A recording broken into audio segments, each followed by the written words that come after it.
పరమాత్మనే నమః. శ్రీ నారాయణ భట్టతిరి గారు రచించినటువంటి శ్రీమన్నారాయణీయంలో మనం ఈరోజు 7వ దశకంలో ఉండే విశేషాంశాలు తెలుసుకుందాం. 7వ దశకం హిరణ్య గర్భోత్పత్తి. హిరణ్యం అంటే బంగారం. బంగారం ఎటువంటిది? ఆ బంగారము అంటే పరమాత్మను బంగారంతో చెప్తున్నారు. అంటే జ్ఞాన చైతన్య స్వరూపం. భగవంతుడు ఎటువంటి వాడు? చైతన్య స్వరూపం. అది కూడా సంపూర్ణ జ్ఞానం ఉన్నవాడు.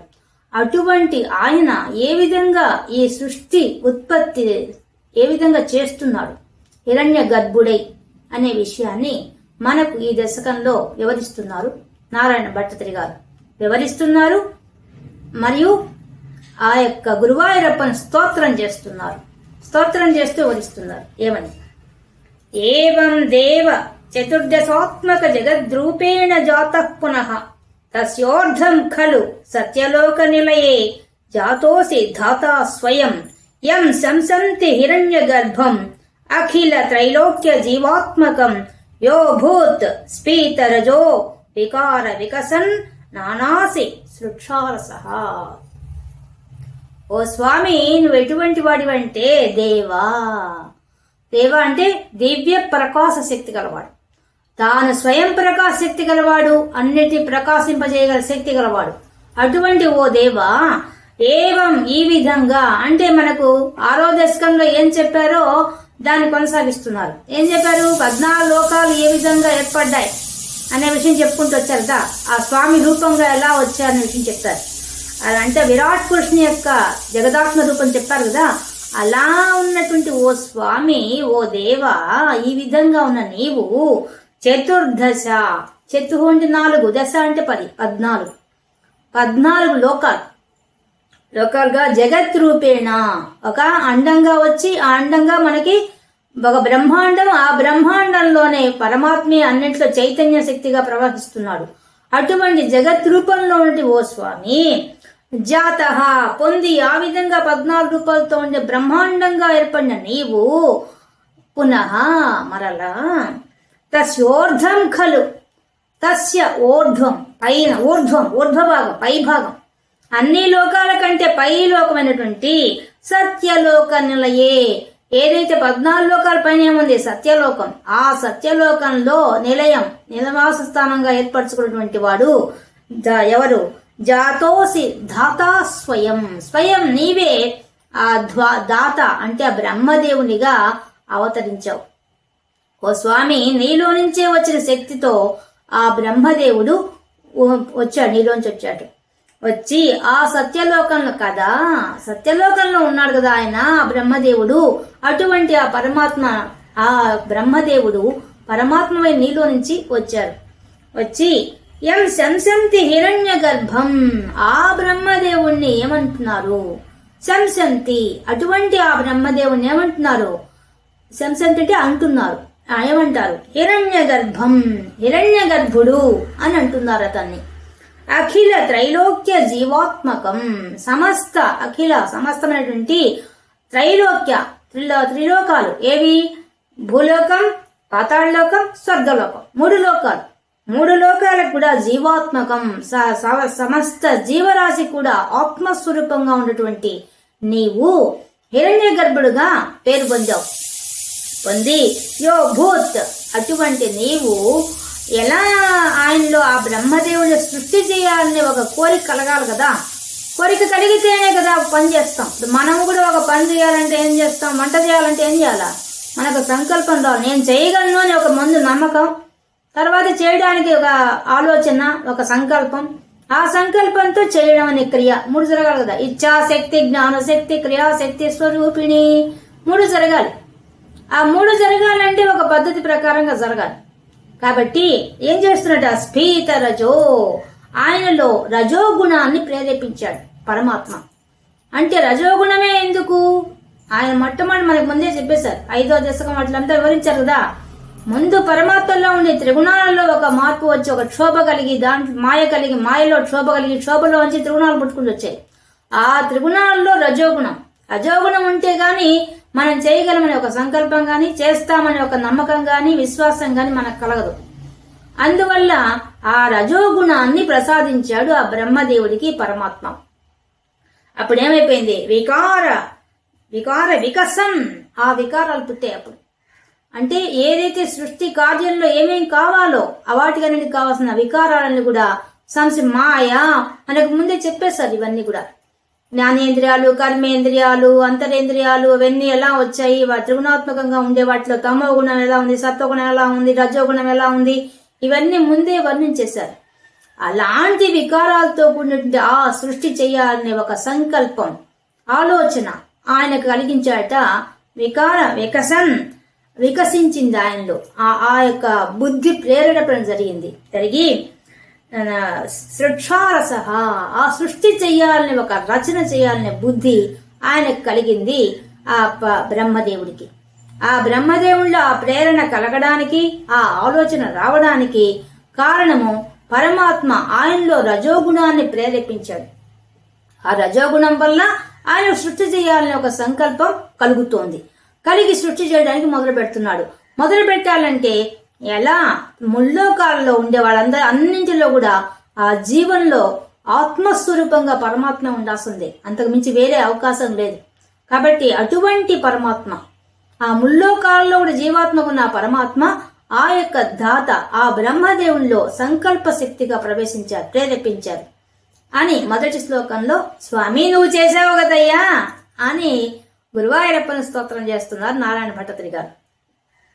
సోయం విశ్వ విసర్గదత్త హృదయ సంపశ్యమాన స్వయం బోధం కల్వనవాప్య విశ్వ విషయం చింతాకులస్తస్తివాన్ తావత్వం జగతాంపతే తవ తప తపత్యేవం హి వైభాస్యసీం వాణీమే నమసి శ్రవః శృతి సుఖం పూర్వం స్తపః ప్రేరణాం.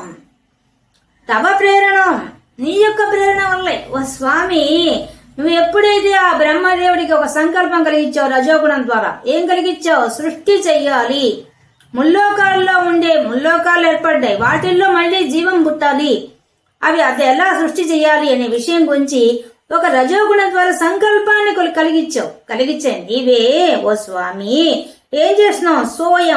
అటువంటి అటువంటి ఆ బ్రహ్మదేవుడికి విశ్వ విసర్గ దత్త హృదయ, ఈ విశ్వాన్నంతా వ్యాపింపజేసేంత హృదయం, ఆ మనసులో ఆ సంకల్పం, ఆ ఆలోచన కలిగించి సంపశ్యమాన, అతనికి కుతూహలం కలిగించావు, అంటే ఆసక్తి కలిగించావు. అంతే కదా, ఒక పని చేయాలంటే మనకి ఏముండాలా? ఇంట్రెస్ట్ ఉండాలి. ఇంట్రెస్ట్ లేకుండా ఏ పని చేయలేము. వినాలనే సంకల్పం, చెప్పాలని సంకల్పం, మనకు కుతూహలం ఉంటే కదా మనం కూర్చుంటాం. అలాగే ఆ బ్రహ్మదేవుడిలో కూడా సృష్టి చేయాలనే ఒక రజోగుణం వల్ల ఒక కుతూహలం కలిగింది, ఆసక్తి కలిగించావు. స్వయం బోధ నువ్వు చేసావు కదా విషయం, నువ్వే ఆయనలో సంకల్పం కలిగించావు రజోగుణం ద్వారా. మరి సంకల్పం తగినట్టు ఆసక్తి కలిగించావు.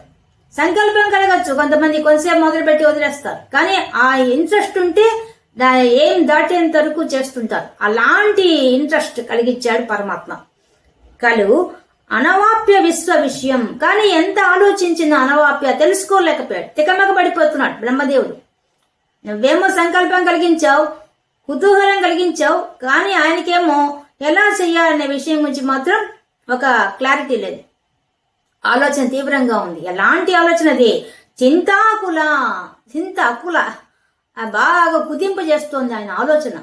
ఆ ఆలోచనతో బాగా వేవరింగ్ జరుగుతుంది బ్రెయిన్ లో. ఎలా చేయాలి, సృష్టి చేయమని చెప్తున్నాడు పరమాత్మ. ఎలా చేస్తే జరుగుతుంది అనే విషయం గురించి తర్క వితర్కాలు మనసులో జరుగుతున్నాయి. స్థివాన్, అలా ఉన్న ఆయనలో నువ్వేం చేశావు? తావత్, ఆ సమయంలో త్వం, నీవు జగతాంపతే, ఈ జగత్తుకంతా పతి అన్నట్టు. ఓ స్వామి, ఓ గురువాయూరప్ప, నువ్వు ఎటువంటి వాడివయ్యా? ఈ జగత్తుకంతా పతివి, జగత్తును సృష్టించిన వాడివి నువ్వే, స్థితి చేసేది నువ్వే, లయం చేసేది నువ్వే. అటువంటి పతివైన ఓ స్వామి, నీకు అసాధ్యమే ఉందయ్యా. ఆయన ఆ విధంగా ఆలోచనతో మునిగిపోతుంటే, తన్నమునకలు అవుతుంటే, అప్పుడు నువ్వేం చేశావు? తపేత్యేవం, తప అనే పదాన్ని ఆయన ఎక్కడున్నాడు? చుట్టూ జలం ఉండగా ఆ జలం మధ్యలో నుంచి తామర పద్మంలో వచ్చి కూర్చుని ఉంటా ఆ బ్రహ్మదేవుడికి తప తప అనే పదం వినిపింపజేసావు, నువ్వు చేసావు ఆ పని. ఆయన ఇంకా అదే ఆలోచన చేస్తున్నాడు. చింత ఎలా చితి కాల్ చేస్తున్నది, అదే వ్యావరింగ్ బ్రెయిన్ లో అదే ఆలోచనగా ఉండి ఆయనకి ఆ చింత తొలగించే రకంగా ఏం చేసావు నువ్వు, తప తప తపశ్చెయ్యి అనే దాని రకంగా వైహాయసీం వాణీం ఎట్లా వినపడింది ఆయనకి వాణి, ఆ శబ్దం వినిపించింది. ఆ శబ్దం తప తప అనే శబ్దం మనకు భాగవతంలో ఏం చెప్తారంటే అక్షర క్రమంలో స్పర్శములుంటాయి, ఆ స్పర్శాల్లో వర్గములుంటాయి. ఆ వర్గంలో ఉండే తవర్గంలో ఉండే తా అనే అక్షరము, పవర్గంలో ఉండే పా అనే అక్షరము కలిసి ఆయన వినిపించాయి అని భాగవతంలో చెప్పబడుతుంది. అదే విషయాన్ని నేను అక్కడ చెప్తున్నారు. వాణీం ఏ నమ అసి శ్రవ శృతి సుఖాం వినిపింపజేశావు నువ్వు. ఆయనకు తప తప అనే పదాన్ని వినిపింపజేశావు.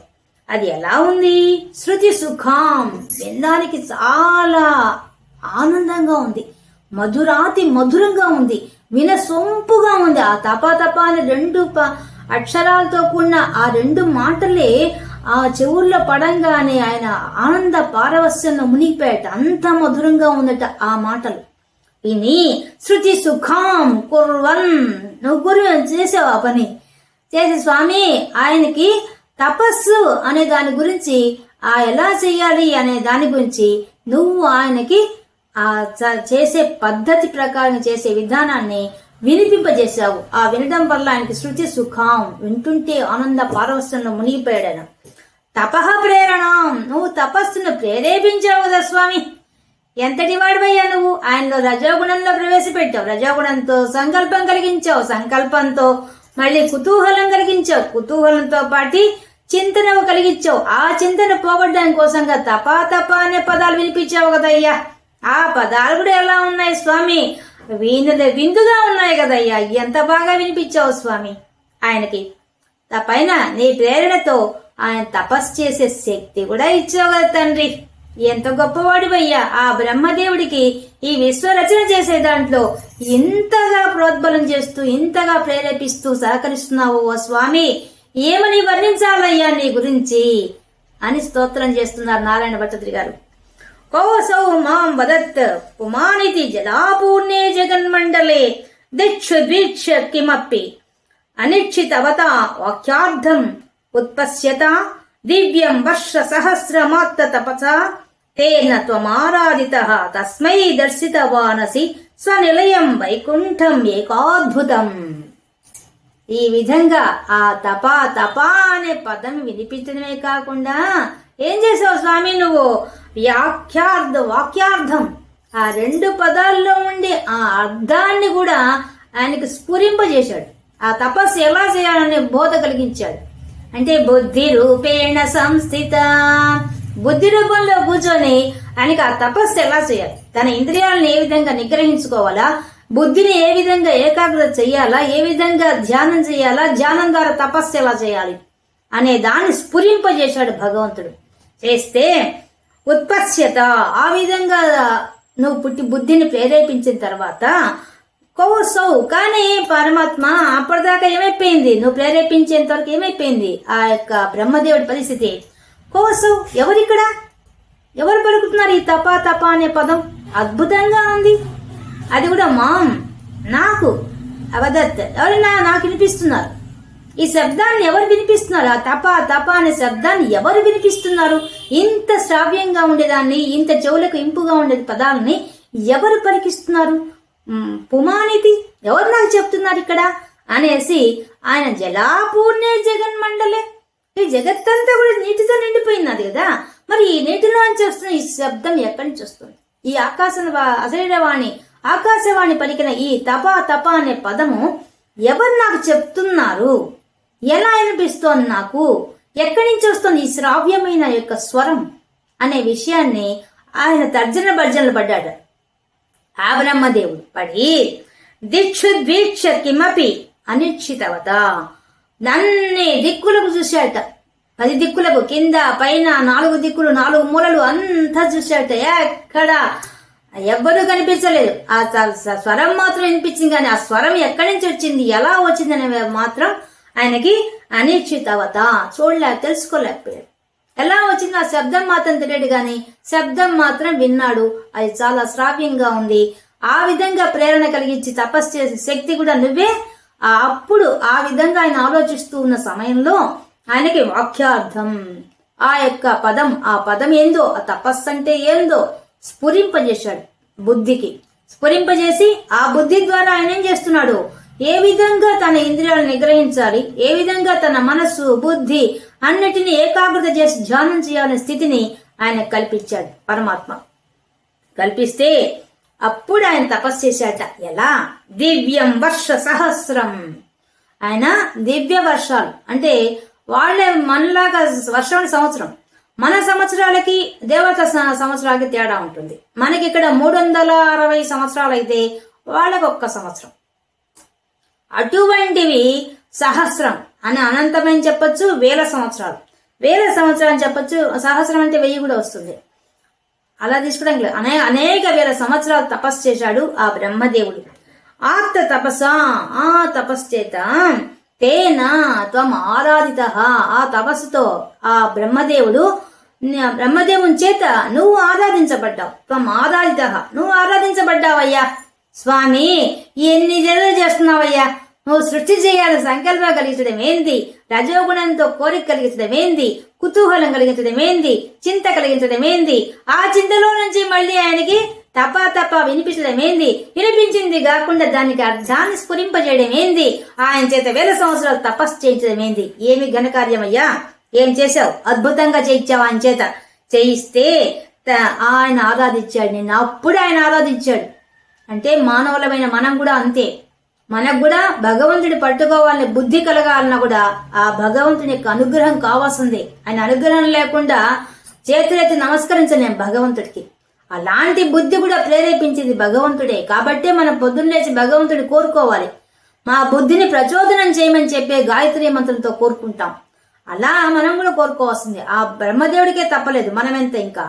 కాబట్టి అటువంటివి కలిగించిన ఓ దేవా తస్మై, ఆ విధంగా ఆయన అన్ని 1000 సంవత్సరాలు తపస్సు చేస్తే నువ్వేం చేసావు, ఏకాద్భుతం, మంచి గొప్ప అద్భుతమైన విషయాన్ని ఆవిష్కరింపజేసావు ఆయన కళ్ళ ముందు. ఏంది అద్భుతం? దర్శితవానసి స్వనిలయం, నీ నిలయం, నువ్వు ఉండే ప్రాంతాన్ని దర్శింపజేసావు కదయ్యా. ఏం భాగ్యమా బ్రహ్మదేవుడిది. ఇంత గొప్పగా తపస్సు చేస్తే, 1000 సంవత్సరాలు తపస్సు చేస్తే ఆయనకు ఒక అద్భుతమైన దృశ్యాన్ని ఆయన ముందు కూర్చొని చూపించావు కదయ్యా. అదేంటది? వైకుంఠం. నీవు నివసించే ఆ వైకుంఠాన్ని దర్శింపజేసావు కదయ్యా. వికుంఠము లేని వైకుంఠం, ఏ మాయా మర్మము లేని నీ వైకుంఠం, అటువంటి వైకుంఠాన్నే దర్శింపజేసావు కదయ్యా బ్రహ్మదేవుడికి. ఓ స్వామి, ఏమని వర్ణించాలి నీ గొప్పతనాన్ని గురించి? సృష్టి కార్యం కోసంగా ఎన్నింటికి మూల కారణం అవుతున్నావు నువ్వు. అటువంటి ఓ స్వామి, ఆ బ్రహ్మదేవుని భాగ్యం ఏమయ్యా, ఏకాద్భుతాన్ని సృష్టించి చూపించావు కదయ్యా ఆయన కళ్ళ ముందు. ఆ కన్నులకు దర్శనమైంది కదయ్యా ఓ స్వామి అని స్తోత్రం చేస్తున్నారు ఈ శ్లోకం ద్వారా. ఇక వైకుంఠాన్ని వర్ణిస్తున్నారు. మాయా యత్ర కదాభినో వికృతే భాతే జగద్భ్యో బహిః శోక క్రోధ విమోహ సాధ్వ సముఖ భావాస్తు దూరం గతాః సాంద్రానంద ఝరీచ యత్ర పరమజ్యోతిః ప్రకాశాత్మకే తత్తే ధామ విభావితం విజయతే వైకుంఠ రూపం విభో. ఓ విభో, ఓ విశ్వమంతా వ్యాపించిన వాడా, ఏమని వర్ణించాలి నీ వైకుంఠాన్ని గురించి? అద్భుతం, ఏకాద్భుతం నీ యొక్క వైకుంఠం. దాన్ని మించింది ఇంకోట్లేదు. అటువంటి వైకుంఠాన్ని ఆ విధికి ఆ బ్రహ్మదేవుడికి సృష్టించి చూపించావే, ఎట్లాంటిదది? ఎత్ర, అక్కడ మాయా కదాభినో వికృతే, అక్కడ మాయా అనేది ఏమాత్రం లేదయ్యా. మాయ అంటే ఏంది? ఉన్నది లేనట్టుగా, లేనిది ఉన్నట్టుగా కల్పించేది. ఏముంటుంది దాంట్లో? ద్వంద్వాలు కనిపిస్తాయి. దాంట్లో ఏముంటుంది? ద్వైతం కనిపిస్తుంది. అటువంటివన్నీ మాయా సృష్టితో త్రిగుణాత్మకమైనది కనిపిస్తుంది. అటువంటివన్నీ కనిపించేవన్నీ కూడా అక్కడ ఉండవు. నీ వైకుంఠంలో చల్లవు అవన్నీ, అటువంటివి లేవు అక్కడ. భాతే, ప్రకాశిస్తోంది. ఎలా? జగద్భ్యో బహిః ఈ 14 లోకాలకు అవతల పైన వెలిగిపోతుందా ఆ వైకుంఠం. అటువంటి ధామం నీ ధామం.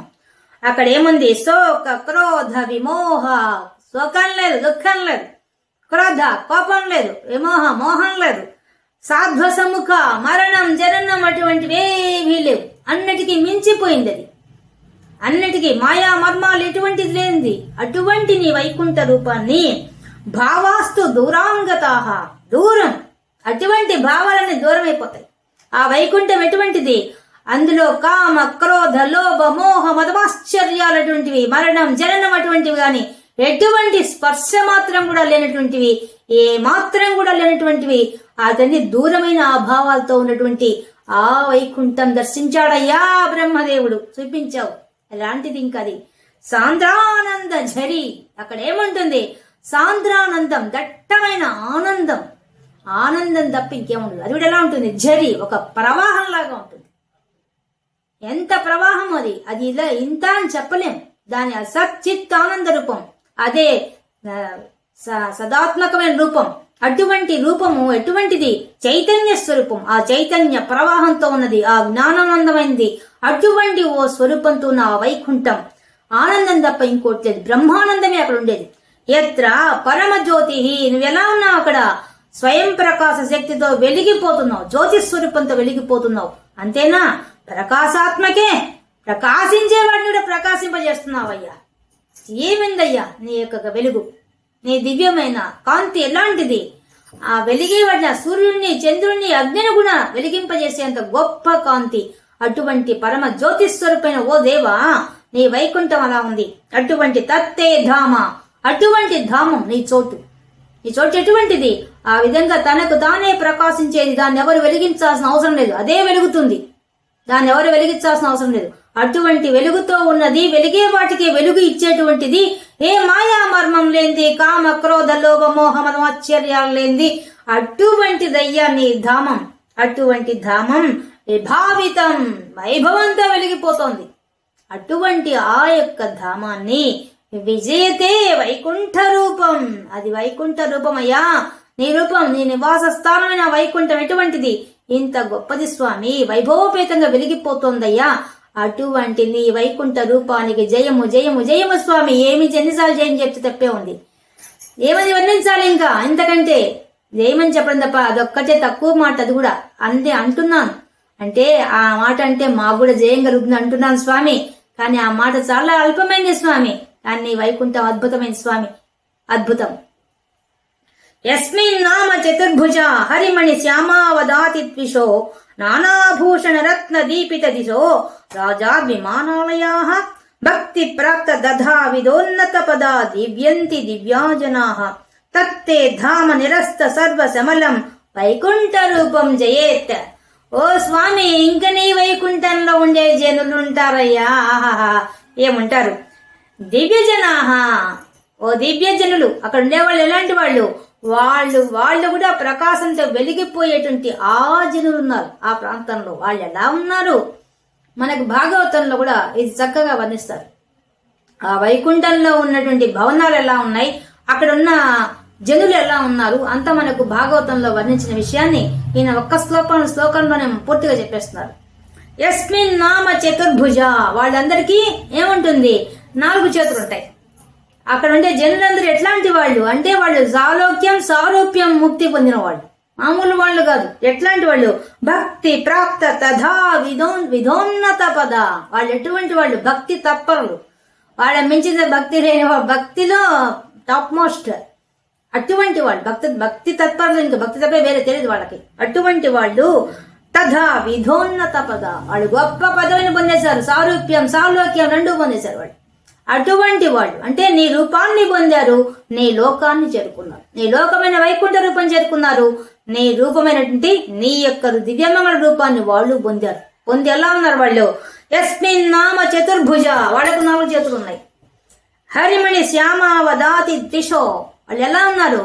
నీలమేఘ శ్యాముడు నువ్వు కదా, అలాగే ఆయన శ్యామల వర్ణంలో వాళ్ళు కూడా ఉన్నారు. హరిమణి ఇంద్రనీలమణి కాంతులతో మెరిసిపోతున్నారు. అసలే నల్లని వాళ్ళు దానికి తోడు ఇంద్రనీల మండలిలాగా మెరిసిపోతున్నారు. అటువంటి దివ్య శరీరాలు కలిగి ఉన్నారు నీ లోకంలో ఉన్న నీ జనులు. నానాభూషణ రత్న దీపిత దిశో, వాళ్ళు ఎలా ఉన్నారు? నానా రత్నాభరణాలు ధరించి ఉన్నారు. ఎలా? పైన కిరీటం, కుండలాలు, మళ్ళీ కేయూరాలు, అంగదాలు, కంకణాలు, వడ్డాణము, కింద పట్టి పీతాంబరం, కంకణాలు అన్ని ధరించి ఉన్నారు. వాళ్ళు పై నుంచి కింద ఆభరణాలు, దివ్యాభరణాలు పై నుంచి కింద తాకేసుకున్నారు, హారాలు. అటువంటి వాళ్ళు అంటే సాక్షాత్ విష్ణుమూర్తికి ఏ రూపంతో ఉంటారో అటువంటి రూపంతోనే వెలిగిపోతున్నారు వాళ్ళు. వాళ్ళకు 4 చేతులు ఉన్నాయి. విష్ణుమూర్తికి ఏ విధంగా 4 చేతులు ఉన్నాయో అలాంటి 4 చేతులు కలిగి ఉన్నారు. ఆ విధంగా వాళ్ళు అన్ని ఆభరణాలు ధరించి ఉన్నారు. అటువంటి నానాభూషణ రత్న దీపిత దిశో, 4 దిక్కులకు వాళ్ళు వేసుకున్న ఆభరణాలతో వాళ్ళ కాంతితో వెదజల్త పడుతోంది ఆ కాంతి. అంత గొప్పగా ఉన్నారు వాళ్ళ శరీరాలు. ఇంకా రాజద్విమానాలయ, వాళ్ళు నివసించే ఆ భవనాలు ఎలా ఉన్నాయి, ఆ శిఖరాలు ఎలా ఉన్నాయి, అసలు విమానాలు అంత ఎత్తైన శిఖరాలుగా ఉన్నాయి వాళ్ళ యొక్క భవనాలు. వెలిగిపోతున్నాయి ఆ భవనాలు కూడా, ఆమెతో అందంగా ఉన్నాయి ఆ భవనాలు. అటువంటి భవనాలతో ఉన్నారయ్యా నీ జనులు అక్కడ నీ వైకుంఠంలో. తత్తే ధామ, అటువంటి ధామం అయ్యా నీ యొక్క చోటు ఎటువంటిది? ఆ వైకుంఠం వెలిగిపోతోంది వాళ్ళ భవనాలతో, వాళ్ళ అలంకారాలతో, వాళ్ళ యొక్క శరీర కాంతులతో దిశ దిశలా వ్యాపిస్తున్నటువంటి ఆ కాంతితో మెరిసిపోతున్నారయ్యా అక్కడ నీ జనులు. అటువంటి చోటయ్యా నీ చోటు. ఆ చోటుని నిరస్త సర్వ శమలం, అది ఎటువంటిది? అసలు మాలిన్యం అనే మాట లేదు. పాపం ఉంటే కదా మాలిన్యం వస్తుంది, పాపం అనే మాటే లేదు. అసలు పాపాలు లేవు, పుణ్యాలు లేవు, అన్నీ లేవు, అన్నింటికి అతీతమైంది. కేవలం భక్తి మాత్రమే ఉంటుంది. అటువంటి ధామము, అటువంటి జనులు మాత్రమే అక్కడ ఉంటారు. నిరస్త సర్వశమలం, సర్వ మాలిన్యాలు తొలగిపోయినటువంటి ప్రదేశం అటువంటిది. అటువంటి వైకుంఠ రూపం జయేత్. ఓ స్వామి, ఇంతకంటే ఏం వర్ణించేదయ్యా? నీ యొక్క వైకుంఠ రూపాన్ని ఏమని వర్ణించాలి? జయమని ఒక్క పదంతో చెప్తున్నాను, కానీ అంతకుమించి మాటలు లేవు. భావాలకు అతీతమైంది నీ వైకుంఠ రూపం. అటువంటి దానిలో ఉన్న జనులే అదృష్టవంతులు, వాళ్లే నీ భక్తులు, పరమ భాగవతోత్తములు. అటువంటి వాళ్ళంతా విష్ణు పార్షదులై నీ రూపమే పొంది నీ లోకమే చెంది ఆనంద పారవస్యంలో మునిగి ఉన్నారయ్యా అటువంటి వాళ్ళు, భక్తి తత్పరులైన వాళ్ళంతా. అటువంటి వాళ్ళని కలిగి ఉంది నీ వైకుంఠం. అటువంటి నీ వైకుంఠానికి జయము ప్రభువు, జయము. నానా దివ్య వధూ జనైరభివృత విద్యుల్లత తుల్యయా విశ్వోన్మాదన హృద్య గాత్రలతయా విద్యోతితా శాంతారా తత్పాదాంబుజ సౌరభైక కుతుకాత్ లక్ష్మీ స్వయం లక్ష్యతే యస్మిన్ విస్మయనీయ దివ్య విభవం తత్తతే పదం దేహిమే. స్వామి ఏమని చెప్పాలి? ఇంకా సాక్షాత్ మాత లక్ష్మీ తల్లి ఎలా ఉంది? ఎలా ఉందా తల్లి? నానా దివ్య వధూ జనైభివృత, ఆమె చుట్టూ అనేక అలంకారాలు చేసుకున్నటువంటి స్త్రీలు, వాళ్ళంతా దివ్యమైన శరీరం కలిగిన వాళ్ళు, వాళ్ళంతా వధూజనై, అటువంటి స్త్రీలందరూ ఆమె చుట్టూ సేవిస్తూ ఉండగా ఆమె ఎలా ఉంది? విద్యుల్లత తుల్యయా, ఆ మెరుపు తీగలాగా మెరిసిపోతోందయ్యా ఆ తల్లి. ఆ లక్ష్మీదేవి ఎలా ఉన్నది? మెరుపు తీగలాగా మెరిసిపోతోంది. దివ్యమైన స్త్రీలంతా కూడా ఆమె చుట్టూ పరిచారకులుగా చేరి ఆమెకు సేవలు చేస్తున్నారు. అటువంటి సుందర రూపంతో ఉంది నా తల్లి ఆ లక్ష్మీమాత. ఆ తల్లి విశ్వోన్మాదన హృద్య గాత్రలతయా, ఆమె ఎలా ఉంది? ఆమె శరీరం సుకుమారంగా ఉంది, ఒక లతయ తీగలాగా ఉంది, మరియు ఎలా ఉంది? మనోహరంగా ఉంది.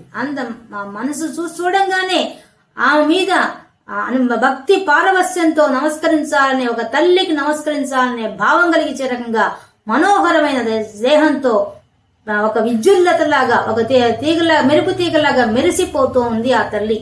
అటువంటి తల్లి విద్యోతి అశాంతరా, ఆమె యొక్క విద్యుత్ కాంతి అన్ని దిశలా వ్యాపిస్తోంది, ప్రకాశిస్తోంది. ఆ ప్రకాశం అంతటా విస్తరిస్తోంది.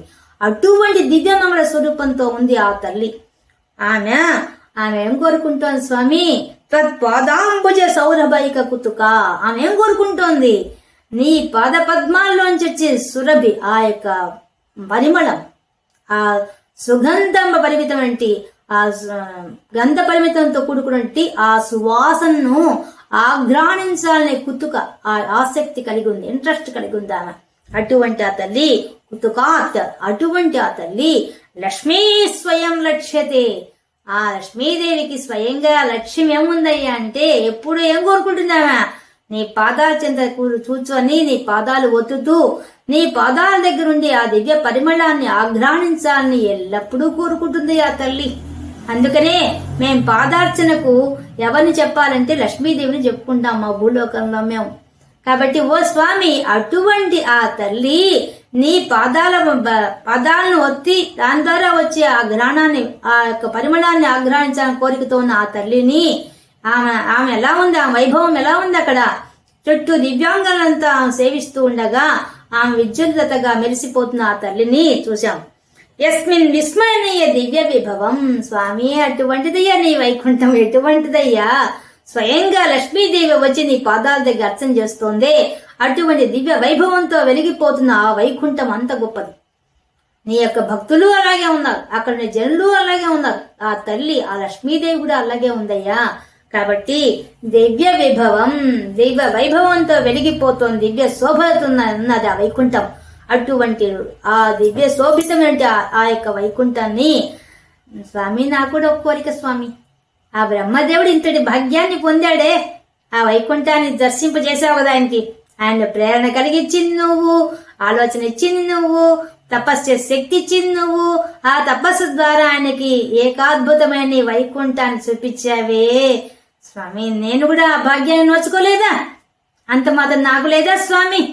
కాబట్టి తత్తే పదం దేహిమే, నాకు కూడా చూపించవయ్యా నీ వైకుంఠాన్ని. ఒక్కసారి చూస్తాను, నా కళ్ళారా నేను కూడా లక్ష్మీదేవిని చూస్తాను, ఆ లక్ష్మీనారాయణ వైభవంలో ఉన్న వైకుంఠాన్ని చూస్తానయ్యా. ఒక్కసారి కలిగించవయ్యా, ఆ భాగ్యాన్ని చూపించు తండ్రి. ఇంతకంటే ఏం కోరుకుంటాను స్వామి నేను? ఆ విధి రాధక, ఆ విధికి పట్టిన భాగ్యం నాకు లేదా తండ్రి? మానవుడినే పుట్టానే కదా, కానీ నేను కోరుకుంటున్నాను తండ్రి, ఒక్కసారి దర్శించే భాగ్యాన్ని కలిగించు సార్. ఈ కళ్ళు నాకు పునీతం అయిపోతాను, ధన్యుణ్ణి అయిపోతాను తండ్రి. కాబట్టి తత్తే పదం దేహిమే, నాకు కూడా ఆ పదం కలిగించవయ్యా, నీ వైకుంఠ పదాన్ని దర్శింపజేయవయ్యా అని ప్రార్థిస్తున్నారు. తత్రైవం ప్రదర్శితే నిజపదే రత్నాసనాధ్యాసితం భాస్వత్కోటి లసత్కిరీట కటకాబ్జ కల్పాది ప్రాకృతి శ్రీవత్సాంకితం అత్త కౌస్తుభమణి ఛాయారుణం కారణం విశేషాం తవ రూపమైక్షత విధి తత్తే విభో భాతుమే. స్వామి, ఏమయ్యా విధి? ఆ బ్రహ్మదేవుడు విధి, ఆ బ్రహ్మదేవుడు తత్ర ఏవం, ఆ విధంగా చూశాడు కదయ్యా వైకుంఠాన్ని. ఎంత బాగా దర్శించాడయ్యా ఆయన. నేను విష్ణు పార్షదుని చూశాడా, లక్ష్మీదేవిని చూశాడా, దివ్య భవనాలు చూశాడా? ఇంకా భాగవతంలో వర్ణిస్తారు మనకి. అక్కడున్న చిలుకలు పక్షులు అవన్నీ వేదాలు వర్ణిస్తాయట. అక్కడున్న ఆ భవనాలను కూడా వర్ణిస్తారు. పైన ఆ విష్ణు పార్షదులు వేసుకున్న అలంకారాలను వర్ణిస్తారు భాగవతంలో. అంతటి గొప్ప విశాలంగా ఉండే విషయాన్ని ఈయన ఒక్కొక్క శ్లోకంలో మొత్తం మనకు దర్శింపజేస్తున్నారు. అది గొప్ప విషయం. ప్రతి దర్శితే నీ అనుగ్రహం వల్లే కదా దర్శించాడు ఆయన. స్వామి, నీ అనుగ్రహం లేకపోతే ఆయన దర్శించావనా? నీ అనుగ్రహంతో దర్శించాడు ఆయన. ఎంత బాగా దర్శనం కలిగించావు నువ్వు. నిజపదే నీ పాదాలను దర్శించాడు. ఎట్లా ఉన్నాడు? ఇంకా భగవంతుని వర్ణిస్తున్నారు. పరమాత్మ నువ్వెలా ఉన్నావు? రత్నాసనాధ్యాసితం, రత్న సింహాసనంలో కూర్చో ఉన్నావయ్యా, వెలిగిపోతున్నావయ్యా స్వామి. ఎలా ఉన్నావు? భాస్వత్ కోటి, ఎలా ఉన్నావు? కోటి సూర్యుల కాంతితో వెలిగిపోతున్నావయ్యా. ఒక్క సూర్యుడి కాంతికి మేము మా కళ్ళు చిట్లించుకొని చూడలేం అసలు మేము. అటువంటిది కోటి సూర్యుల కాంతితో వెలిగిపోతున్నావా తండ్రి? అక్కడ కూర్చొని రత్న సింహాసనం కూర్చో ఉన్నావా స్వామి? ఏం వెలిగిపోతున్నావా స్వామి? ఎలా ఉన్నావు నువ్వు? లసత్ కిరీట, ప్రకాశించే కిరీటాన్ని ధరించి ఉన్నావా? ఇంకా కటకాబ్జ కల్ప దీప్రాకృతి, పైన కంకణాలు, కేయూరాలు, అంగదాలు, అన్ని ఆభరణాలు ధరించిన, పైనుంచి కింద వరకు ఆభరణాలు, కిరీటంతో మొదలుపెట్టి కుండలాల, ఆ చెక్కిళ్ల మీద ప్రతిఫలిస్తున్న కుండలాల, మళ్ళీ ఆహారాల, కేయూరాల, అంగదాల, కంకణాల, మడ్డాణమా, కింద ఉండేటువంటి పట్టు పీతాంబరమా, ఆ కాళ్లకున్న కడియాలా, ఏమయ్యా నీ యొక్క అందం ఏమని వర్ణించాలి స్వామి? ఆ వైకుంఠంలో కూర్చున్న నీ రత్న సింహాసనం వెలిగిపోతున్నావు ఓ స్వామి. కోటి సూర్యుల కాంతులు వెలిగిపోతున్నావు ఓ తండ్రి, ఏమని వర్ణించాలి నిన్ను? అటువంటి ఓ తండ్రి శ్రీవత్సాంకితం, నీ యొక్క వక్షస్థలం మీద ఆ శ్రీవత్స పుట్టుమచ్చ ఎంత బాగుందో అది. దాని మీద అత్త కౌస్తుభమణి, అక్కడే ప్రకాశిస్తున్నట్టు కౌస్తుభమణి. ఆ పాల సముద్రం చిరికితే వచ్చింది ఆ కౌస్తుభమణి. దాది ఎలా ఉంది? ఎర్ధని కాంతులతో ఛాయారుణం, అరుణ కాంతితో వెలిగిపోతుంటే ఆ కాంతి నీ వక్షస్థలమైన నీలమేఘ శరీరమైన నీ శరీరం మీద అది ఎర్రని కాంతులతో మెరిసిపోతుంటే ఆహా ఏమున్నావయ్యా స్వామి, ఇంకేమని వర్ణించాలి నేను? ఎంత గొప్పగా ఉన్నావు తండ్రి ఓ విష్ణుదేవ, అద్భుతం అద్భుతం. కారణం విశేషం, ఈ విశ్వానికి కారణభూతమైన నువ్వే కదా. అటువంటి నీవే ఇటువంటి రూపంతో కూర్చొని ఆ విధికి దర్శనమిచ్చావు కదయ్యా. రూపమే ఐక్షత దర్శించాడు విధి, ఆ బ్రహ్మదేవుడు దర్శించాడే ఎటువంటి రూపాన్ని సర్వ అలంకారాలు చేసుకున్న రూపాన్ని, రత్నసింహాసనం కూర్చున్న రూపాన్ని, ఆ లక్ష్మీదేవి పాదాలు ఒత్తుతున్న దేహాన్ని, మళ్ళీ నీ పార్షదులతో కూర్చున్న దేహాన్ని చూచాడు కదయ్యా ఆయన. ఇంకా అలాగే ఉన్నావా? ఇంకా ఎలా ఉన్నావు?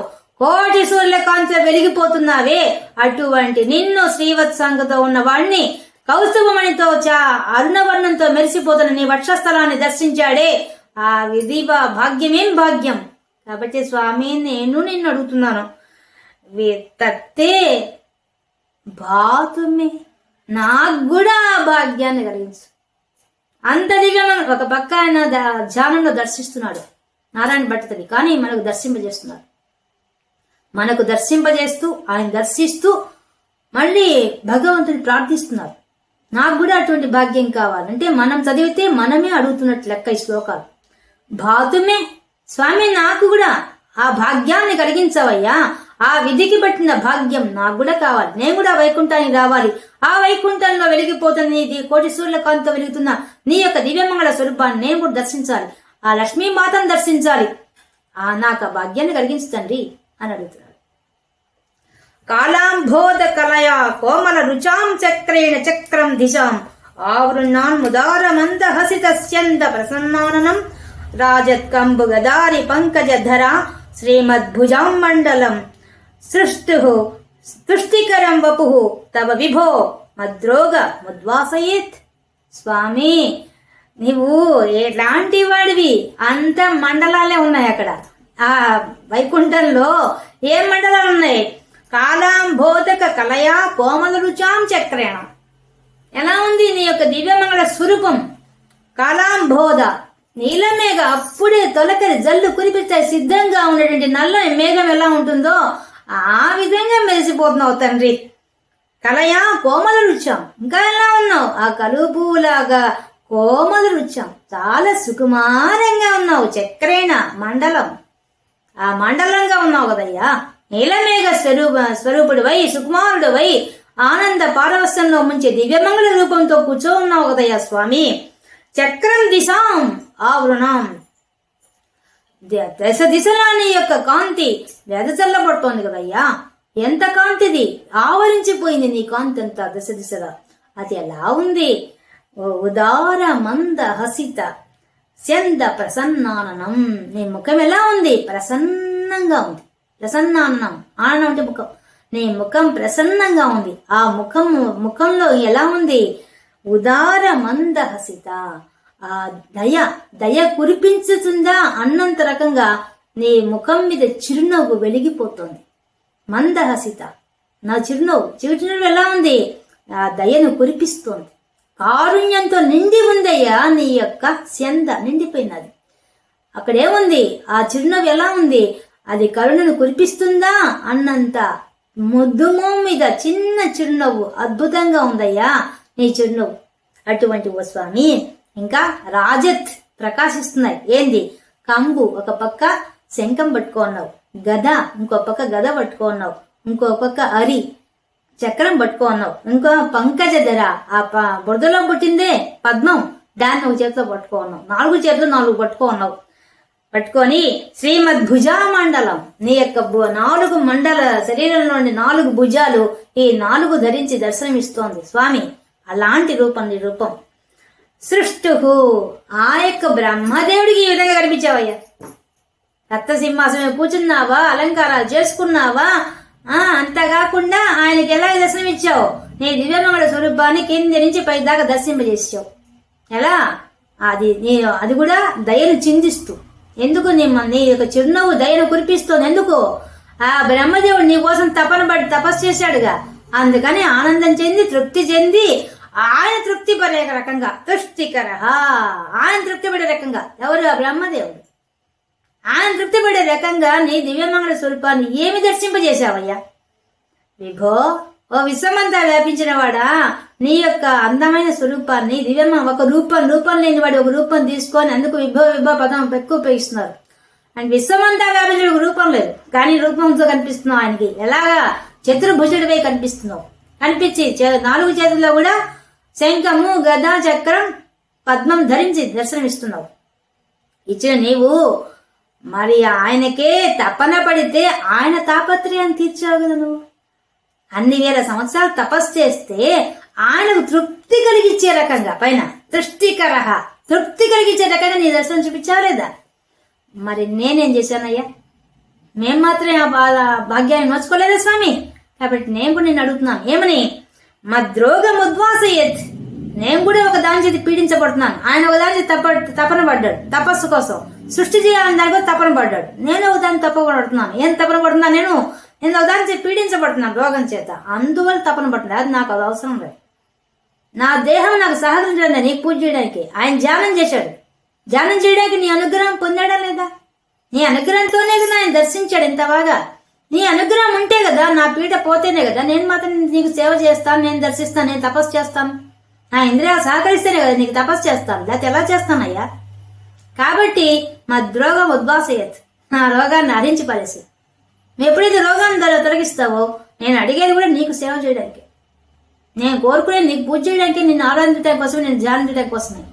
ఆ బ్రహ్మదేవుడిలాగా తపన పడడం కోసం అడుగుతున్నాను తప్ప ఏదో సాధించాలని బయట ప్రపంచ విషయాల కోసం అడగడం లేదు తండ్రి. అందుకోసం ఈ రోగాన్ని తొలగించమని అడుగుతున్నాను. కాబట్టి దయ ఉంచి నాకు ఈ రోగాన్ని హరింపజేయవయ్యా అని చెప్పి దీనంగా ప్రార్థిస్తున్నారు నారాయణ భట్టతిరి గారు. అద్భుతంగా చెప్తున్నారు. దృష్ట్వా సంభృత సంభ్రమ కమలభూః తత్పాద పాదోరుహే హర్షావేశ వసంవదో నిపీతః ప్రీత్య ప్రీత్వా కృతార్థీ భవన్ జానాస్యేవ మనీషితం మమ విభో జ్ఞానం తదాపాదయ. ద్వైతాద్వైత భవ స్వరూపం స్వరూప పరం ఇతి ఆచష్ట తం త్వాం భజే. ఓ స్వామి, మనకు భాగవతంలో బ్రహ్మదేవుడు ఆ విధంగా వైకుంఠాన్ని దర్శించిన తర్వాత విష్ణుమూర్తి అడుగుతారన్నమాట, నీకేం వరం కావాలనేసి.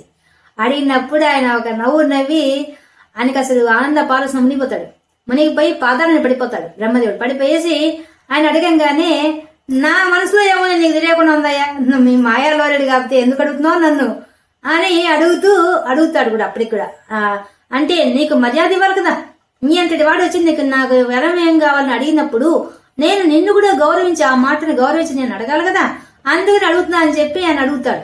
అదే విషయాన్ని ఇక్కడ మనకి ఒక శ్లోకంలో చెప్పేస్తున్నారు. 2 శ్లోకాలు పూర్తి చేస్తున్నారు ఆ విషయాన్ని. అద్భుతం. దృష్ట్వా, చూశాడు ఆ బ్రహ్మదేవుడు. సంభృత సంభ్రమ, ఆనంద పారవస్యంలో మునిగిపోయి తనను తాను మర్చిపోయి ఆ పరమాత్మను దర్శిస్తున్నాడు. సంభ్రమ, ఏమి ఆనందమో అది చెప్పడానికి లేదట. ఆశ్చర్యం ఒక పక్క, ఆనందం ఒక పక్క. అలాంటి భావంతో కమలభూహు, ఆ పద్మంలో పుట్టినటువంటి ఆ బ్రహ్మదేవుడు చూస్తున్నట. చూసి తత్పాద పాదోరుహే, ఆయనకు పాద పద్మాల మీద పడి నిపతిత పడిపోయాడు ఒక్కసారి. ఇంకా ఆనంద పాద తట్టుకోలేకపోయాడు. ఎందువల్ల? దివ్యమంగళ స్వరూపాన్ని ఆ లక్ష్మీదేవితో సహా దర్శింపజేసి ఆయన వైకుంఠాన్ని చూపించి, వైకుంఠంలో ఉండే ఆ వైభవాన్ని అంతా చూపించాడు కదా. చూపించిన ఆ పారవస్యంలో అవన్నీ ఒక ఎత్తు. స్వామి 4 చేతులతో ఒక్కసారిగా దివ్యమంగళ స్వరూపాన్ని చూడంగానే ఆయనకి ఏం మాట్లాడడానికి కూడా మాటలు రాలే బ్రహ్మదేవుడికి. ఆ ఆనందం, ఆశ్చర్యం ఉప్పనంగా ఆ ముగ్ధ మనోహర రూపాన్ని చూసి తనను తాను మర్చిపోయి ఆ పాదాల మీద పడిపోయి హర్షావేశ, ఆనందం ఆవేశం అయిపోయి వశంబదో, తన వసంతంలో తప్పిపోయాడు. తనను తాను మర్చిపోయి ప్రీత్వ తాగుతున్నాడట ఆనందాన్ని. ఆ ఆనంద పారవస్యంలో ఆ ఆనందాన్ని ప్రీత్వ తాగుతున్నాట. తాగుతూ కృతార్థీ భవన్, నేను కృతార్థుడిని అయిపోయాను. ఆ బ్రహ్మదేవుడు అనుకున్నాడ, నేను కృతార్థుడిని అయిపోయాను, నా జన్మ ధన్యం. పుట్టిన దానికి ఏది అవసరమో దాన్ని దర్శించేశాను. ఏది పొందితే ఇంకేది పొందాల్సిన అవసరం లేదో అటువంటి రూపాన్ని నేను దర్శించాన్ని ఆనంద పారవస్యంలో మునిగిపోయినట్ట. ఆ స్వామి పాదాల చెంత పడి ఆ ఆనందాన్ని తాగుతున్నట. అట్లే నిలబడిపోయి చూస్తూ పాదాలను పడిపోయినట ఆ బ్రహ్మదేవుడు.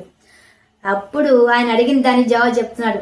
జానాస్యేవ మనీషితం మమ, మమ నా యొక్క మనీషితం, నా యొక్క మనసులో ఏముందో నీకు తెలియదా స్వామి? నేను చెప్పాలా నా మనసులో ఏం కోరిక ఉందో చెప్పాలా నీకు? నీకు తెలియదు దాన్ని ఉంటేగా చెప్పడానికి. మా మనసుల్లో మాలోనే కూర్చొని అంతర్యామిగా ఉన్న ఆత్మస్వరూపంగా ఉన్న నీకు తెలియదేముందయ్యా. కానీ నువ్వు అడిగా భాగవతంలో అడుగుతాడు, ఏం కావాలి, కోరిక ఎందుకు వచ్చావని అడుగుతాడు. ఆయన ఆయన వైకుంఠం దర్శింపజేశాడంటేనే కోరిక దర్శించడానికి కోసమే కదా. అందుకే ఈయన అంటున్నాడు, మామ మనీషితం, నా మనసులో ఏముందో జానాసేవా, నీకు తెలియదా? కానీ నీకు తెలియదు ఏమైనా ఉందా? అసలు ఉంటే కదా. కానీ నీ మాయ నాకు తెలుసు. నీ మాయ ఎటువంటిదంటే, మేము నిన్ను మర్చిపోయి జీవించేవాళ్ళం, నాకు తెలుసు. ఈ సృష్టిలో అది ఉన్నది కాబట్టి నాకు అది వద్దు. అందుకని అడుగుతున్నాడు, జ్ఞానం తదా పాదయ, నాకు జ్ఞానం కావాలి.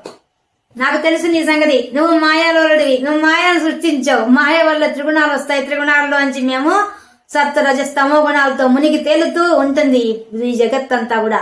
అలాంటి మాయ నాకు అక్కర్లేదయ్యా. నాకేం కావాలి? ద్వైతాద్వైత భవస్వరూప పరం, పరమైంది, అన్నిటికీ పరమైంది నీ యొక్క రూపం. ఈ రూపం ఎటువంటిది? ద్వైత అద్వైతాలకు అతీతమైంది. ఇక్కడ మాకు ద్వైతమే కనిపిస్తుంది, విశ్వమంతం కనిపిస్తుంది, ద్వైతం కనిపిస్తుంది. ఏంది? నువ్వే అంతటా ఉంటావు, మాకు నువ్వు కనిపించవు. నీ మాయా ప్రపంచం కనిపిస్తూ ఉంటుంది. నువ్వు దాంట్లో కూర్చొని ఎలా ఉంటావు? సగుణ సాకార రూపంలో కనిపిస్తుంటావు, లోపల నిరాకారంగా కూర్చొని ఉంటావు, అంతటా వ్యాపించి కూర్చొని ఉంటావు. కానీ నువ్వు అద్వైత స్థితిలో ఉంటావు. నీ రూపం ఎటువంటిది? అద్వైతం, నిరాకార తత్వంతో కూడుకుంది. కానీ మాకేం కనిపిస్తుంది? ఈ ప్రపంచమంతా కూడా మాయా స్వరూపంతో మాకు దర్శనం ఇస్తూ ఉంటుంది. అటువంటి రూపం నాకు అక్కర్లేదు, పరమైన రూపమే నాకు కావాలి. అది ఎలా ఉంటాడు? ఈతి ఆచేష్ట, అటువంటి రూపం నాకు, ఆ జ్ఞానంతో కూడిన రూపం నాకు కావాలి. అది నాకు కావాల్సిన స్వామి, అది ప్రసాదించు. ఇంతకంటే నేనేం కోరుకునేది? నీ మాయలో, ఆ భ్రమలో నేను పడలేను, నా వల్ల కాదు, తట్టుకోలేను. ఆ యొక్క మాయా ప్రభావాన్ని నేను తట్టుకోలేను. ఆ భ్రమ నాకు వద్దే వద్దు, అటువంటి లోకం వద్దు. నాకు కావాల్సింది మాయాలోకం వద్దు, నీ అసలు స్వరూపం కావాలి, నీ పరస్వరూపం నాకు కావాలి. పరమైన స్వరూపం ఎటువంటిది? అటువంటి నీ వైకుంఠ రూపంలో ఏ విధంగా వెలిగిపోతున్నావో అటువంటి స్వరూపం, నీ నిరాకార తత్వమైన రూపం నాకు కావాలి. అటువంటి జ్ఞానం నాకు అనుగ్రహించు. ఆచేష్టతం త్వాం భజే. స్వామి ఆ విధంగా నిన్ను సేవించాడు ఆ బ్రహ్మదేవుడు. ఆ బ్రహ్మదేవుడు ఏమిడిగాడు? నిన్ను ఇది అనుగ్రహించమన్నాడు. నీ స్వరూప జ్ఞానం కావాలి, నిజ స్వరూప జ్ఞానం కావాలని అడిగాడు. నీలో ఉండే మాయ అక్కర్లేదన్నాడు. ద్వైత అద్వైతాలతో కొట్టుమిట్టాడకుండా కేవలం అద్వైత స్వరూపంతో కూర్చుకున్న పరరూపం నేను కావాలని కోరుకున్నాడే. అటువంటి అడిగిన ఆ విధి, ఆ చేష్ట ఆ విధంగా కోరుకున్నాడు. అటువంటి స్వామి ఆ బ్రహ్మదేవుడికి నీ రూపాన్ని చూపించి, నీ వైకుంఠాన్ని చూపించి, నీ లక్ష్మీదేవిని చూపించి, నీ పార్షదులను చూపించి, నీ దివ్యమంగళ స్వరూపంతో ఆయనకు తృప్తి కలిగించి, ఆయన కోరికేందో అడిగి తీర్చావే. అటువంటి నిన్ను నేను భజే, నేను సేవిస్తాను, నేను ఆరాధిస్తాను, నేను ధ్యానిస్తాను నీ రూపాన్ని, నీ దివ్యమంగళ మంగళ స్వరూపాన్ని. నాకు కూడా అటువంటి భాగ్యం కలగద్దు.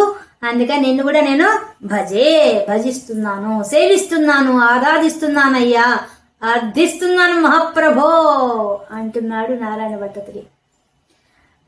తామ్రే చరణే వినమ్రమధతం హస్తేన హస్తే స్పృశన్ బోధస్తే భవితాన సర్గ విధిభిః బంధోపి సంజాయతే ఇత్యా భాష్య గిరం ప్రత్యోష్య నితరాం తచ్చిత్త ఊఢస్వయం సృష్టౌ తం సముదైరయః స భగవన్ ఉల్లాస యోల్లాఘతాం.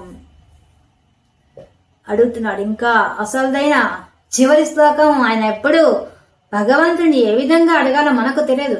ఆయన నారాయణ భట్టతిరి అడుగుతున్నట్టుగా మనం అడగలేం. ఆయన అంత గొప్పగా అడుగుతున్నాడు. ఆ తామ్రే అధ ఆ తర్వాత ఆ విధంగా బ్రహ్మదేవుడు ప్రార్థించి ఆయన పాదాల మీద పడి శరణు వేడిన తర్వాత, స్వామి నాకు మాయా ప్రపంచం అక్కర్లేదు, మాయ ఉన్నా మాయ నేను తెలుసుకునే రకంగా చేయమని ఆ జ్ఞానాన్ని ప్రసాదించు, నీ స్వరూపం నాకు దర్శింపజేయని అడిగినప్పుడు అప్పుడు భగవంతుడు ఏం చేశాట, హస్తే స్పృశన్, ఆయన చేతులు జోడించి తన పాదాలను పడిపోయి ఉంటే ఆయన భుజాలు పట్టుకొని పైకి లేపాట ఆ విష్ణుమూర్తి. హస్తే స్పృశన్, తన చేతులతో ఆయన చేతులు పట్టుకొని పైకి లేపాట. లేపి ఆయన ఆలింగనం చేసుకొని, ఆ బ్రహ్మదేవుడు అదృష్టవంతుడు, ఆయన ఆలింగనం చేసుకొని పక్కన పట్టుకొని చేత్తో పట్టుకొని మాట్లాడుతున్నాడు. ఆ తామ్రే చరణే వినమ్రం, అంత వినయంతో తన పాదాలను పడిపోయినట్టు ఆ బ్రహ్మదేవుణ్ణి ఆయన తన చేతులతో ఎత్తి లేపి బోధస్తే చెప్తున్నాడు. ఏమని, భవిత న సర్గ విధిభి, ఓ బ్రహ్మదేవ నువ్వు అడిగినట్టే ఈ మాయా ప్రపంచంలో నేను దాగి ఉన్నాను, కానా నేను తప్ప మాయా ప్రపంచం నీకు కనిపించకుండా, నువ్వు మాయలో పడకుండా భ్రమలో పడకుండా నేను నీకు అటువంటి భాగ్యాన్ని కలిగిస్తున్నాను. బంధోసి సంజాయతే, నీవు ఆ బంధంలో మాయా బంధంలో ఇరుక్కోకుండా ఉంటావు, అటువంటి భాగ్యాన్ని నీకు అనుగ్రహిస్తున్నాను అని చెప్పి పరమాత్మ ఆయనకి అనుగ్రహించేశారు. ఇచ్చేసి ఇత్యా భాష్య గిరం, ఈ విధంగా భాషించి ప్రతోష్య నితరాం, ఆయనకి ఆనందం కలిగించాడు. బ్రహ్మదేవుడికి ఆయన అంతదిగా తపస్సు చేసినందుకోసంగా ఆయనకు దర్శనం ఇచ్చింది కాకుండా ఆయన అడిగిన ఆ కోరికను తీర్చి ఆయనకు సంతోషాన్ని కలిగించాడట ఆ పరమాత్మ.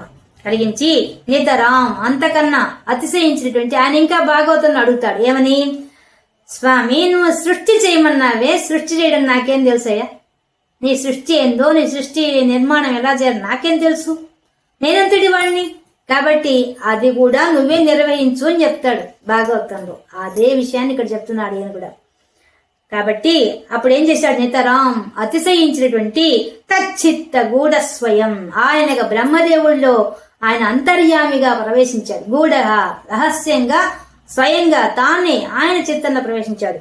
ప్రవేశించి సృష్టౌతం, సృష్టి చేసే రకంగా సృష్టి కార్యాన్ని ప్రేరణ కలిగించావు కదయ్యా ఓ స్వామి. ఈ విధంగా మొదటి శ్లోకంలో ఏం చెప్పాడు, రజోగుణంతో ప్రేరణ కలిగించి ఆ ప్రేరణలో మళ్ళీ ఆయనకి సంకల్పం కలిగించి, సంకల్పంతో మళ్ళీ కుతూహలం కలిగించి, కుతూహలంతో మళ్ళీ చింత కలిగించి, ఆ చింతలో నుంచి మళ్ళీ తప అనే శబ్దం వినిపింపజేసి, వినిపించిన దానికి అర్థం తెలియజేసి, అర్థంతో పాటు ఎలా చేయాలో స్ఫురింపజేసి, ఆయన 1000 సంవత్సరాలు తపస్సు చేస్తే ఆయనకు అద్భుతమైన వైకుంఠాన్ని చూపించి, ఆ వైకుంఠంలో ఉండే అద్భుతాలని చూపించి, ఆ లక్ష్మీదేవిని దర్శింపజేసి, చివరికి తానే దర్శనమిచ్చి మళ్ళీ కోరిక కోరి ఆయన ఆనంద పారస్యంలో ఉండి తన పాదాలను పడితే పాదాలను పడిన ఆయన చేతులతో పట్టుకొని లేపి మరి ఆయన కోరిక ఎందు అడిగి ఆ కోరికను నెరవేర్చి ఈ విధంగా ఆయన అనుగ్రహించావు కదయ్యా.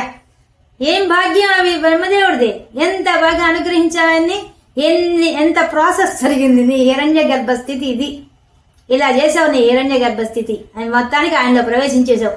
ప్రవేశించి ఈ సృష్టి ఎలా చేయాలో సముదారయ, నువ్వే సృష్టి కార్యం చేయడం కోసంగా అన్ని ప్రేరేపణ చేసేసావయ్యా స్వామి. ఏమి నాటకం అయ్యా నీ నాటకం, నీలా మానుషధారి, ఈ విధంగా చేస్తుంటావు, నీళ్ళలా ఉంటాయి. కాబట్టి ఈ విధంగా సంతోషపరిచేసావు. బ్రహ్మదేవుడు బాగా సంతోషపడిపోయాడు కదా, మరి నేను కూడా బాగా సంతోషపడద్దు స్వామి. కాబట్టి నాకు కూడా సంతోషం పడవని కోరికగా ఉంది. ఉల్లాస నేను కూడా సంతోషపడుతూ ఆయనలా తృప్తిగా ఉందా అనిపిస్తోంది, తృష్టిగా ఉందా అనిపిస్తోంది. కాబట్టి ఉల్లాఘతాం, నా యొక్క రోగాన్ని తొలగించవయ్యా, నాకు ఆరోగ్యం ప్రసాదిస్తే నేను కూడా విధి బ్రహ్మదేవుడిలాగా తపస్సు చేస్తానయ్యా, తపన పడతానయ్యా, నాకు కూడా సంకల్పం కలుగుతుందయ్యా, సంకల్పం నుంచి తపన వస్తుందయ్యా, చింత కలుగుతుంది, చింతనలో నుంచి తపస్సు చేస్తానయ్యా, తపస్సు చేస్తే నువ్వు దొరుకుతావు కదయ్యా. కాబట్టి నాకు అందే అడ్డమేంది, నా రోగమే కదా, దాన్ని తొలగించావు అనుకో, నేను కూడా నిన్ను పొందే భాగ్యం కలుగుతుందా స్వామి. కాబట్టి నాకు కూడా ఈ రోగాన్ని తొలగించి నాకు ఆ బ్రహ్మదేవుడికి పట్టిన భాగ్యం, ఏది భాగ్యం పట్టింది ఆయనకి, మాయను జయించే శక్తి ఇచ్చావు కదయ్యా ఆయనకి. మేము మాయా ప్రపంచంలో కూర్చొని కొట్టుమిట్టాడుతున్నామే, ఆయనకు మాయా ప్రపంచాన్ని తొలగించి ఆయనలో నువ్వే సర్వాంతర్యంగా ప్రవేశించి అంతర్యామిగా ప్రవేశించి సృష్టి కార్యాన్ని ప్రేరణ కలిగించావు కదా స్వామి. హిరణ్య గర్భుడు అయ్యావు కదయ్యా, ఈ విధంగా ఉత్పత్తి అయ్యావు కదా స్వామి. నాకు కూడా ఉందయ్యా కోరిక, ఈ కోరిక తీర్చు స్వామి, అంతకంటే ఏం కోరుకుంటాను. కాకపోతే నాకు అడ్డం వస్తోంది నా రోగం. కాబట్టి రోగం వస్తోందంటే పాపం ఉన్నట్టు, మాలిన్యం ఉన్నట్టు. ఏ మాయా మాలిన్యం లేని వైకుంఠం ఉంది కదా నీ ధామం, వైకుంఠము లేనిది కదా. అటువంటి ధామాన్ని దర్శించే భాగ్యాన్ని, అక్కడే ఉన్న నీ దివ్యమంగళ స్వరూపాన్ని దర్శించే భాగ్యాన్ని కలగాలంటే నాకు అడ్డం వస్తున్న ఈ రోగాన్ని తొలగించవయ్యా అని ఇంత రకంగా, ఇంత అద్భుతంగా నారాయణ భట్టతిరి గారు ఆ యొక్క గురువాయూరప్ప ముందు కూర్చొని 10 శ్లోకములతో మనకు భాగవతంలో ఉండే 2వ స్కందంలో ఉండే విశేషాలన్నింటినీ కూడా కేవలం కొన్ని శ్లోకాలతోనే స్తోత్రం చేశారు. స్తోత్రం చేశారా? ఒక్కొక్క శ్లోకాన్ని ఒక పుష్పంగా చేసి, ఒక మాలగా గుచ్చి, ఒక మాల తీసుకెళ్లి ఆయన పాదాలకు అర్పిస్తూ, ఆయన తన మనసును అర్పిస్తున్నారు, మనోభావాలను కూడా వ్యక్తపరుస్తూ ఆయన పాదాలకు అర్పిస్తున్నారు నారాయణ భట్టతిరి గారు. అటువంటి నారాయణ భట్టతిరి గారికి నమస్కరిస్తూ ఈ రోజు మనం శ్రీమన్నారాయణీయంలో 7వ దశకంలో ఉండే విశేషాంశాన్ని పూర్తిగా తెలుసుకున్నాం. అటువంటి భాగ్యాన్ని కలిగినటువంటి ఆ గురువాయూరప్ప స్వామికి నమస్కరిస్తూ సర్వత్ర గోవింద నామ సంకీర్తనం, గోవింద గోవింద. దయవుంచి అందరూ నా యూట్యూబ్ ఛానల్ని చూచి సబ్స్క్రైబ్ చేసుకొని అందరూ ఆనందపడాల్సిందిగా కోరుతున్నాను.